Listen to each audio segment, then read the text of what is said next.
When you are looking at your rotation right now, do you have an ideal snap count of what you'd like to get? Say if an offense is running 80 snaps a game or so, or is this just a feel thing for you? It's a combination. I mean, I have a chart that I have up there, and I have it charted. When this guy's going to rotate in. The thing you can't chart is, how many plays are going to happen in that series, and so you just got to get, like I said, that's why you get a feel for it, because obviously you never chart them getting a 10-play series, but it can happen, and so then you have to change. So you have to be able to adapt as the game's going on. But when you put a chart together, it always seems to work out pretty good at the end when you get your number count. Tony Gibson had talked about how he'd like to get Mason to move a little bit more, with the understanding you can't just straight flush, get too far upfield, and then he goes out and he gains 6-7 yards on the ground. What's the balance there for you in terms of playing defensive line? Well, there's no question. We want to.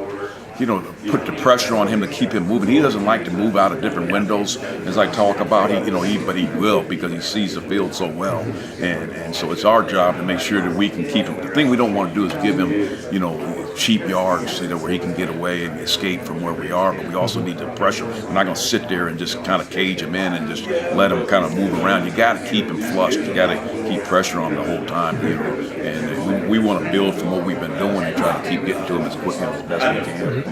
Is this a quarterback where you guys can fool much, or is his experience level such that you really just have to go play and hopefully you can do what you said and kind of keep him moving around a bit? Yeah, I think it's like anything else. When you play a drop back quarterback like him, you got to keep him moving. That's the big thing.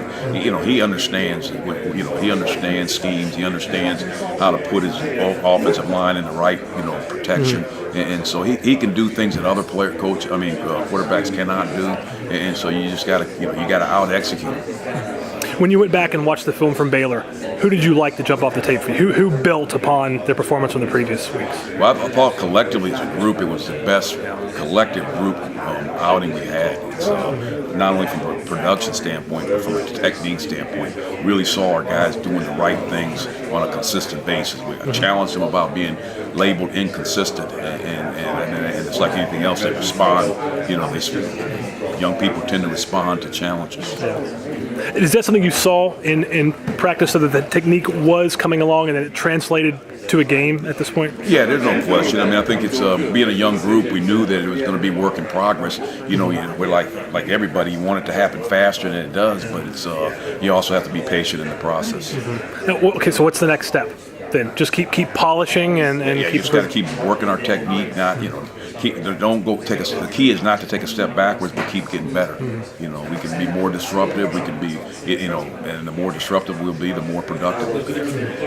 Ask Matt Capone this: in your time coaching defense and going through multiple leagues, has your idea of what's a successful defense changed with being in the Big 12, with just the explosiveness of the offense? And you can't put necessarily a point total on it as low as you could, over the yardage totals. Kind of, what's your idea of now success? Yeah, I think it's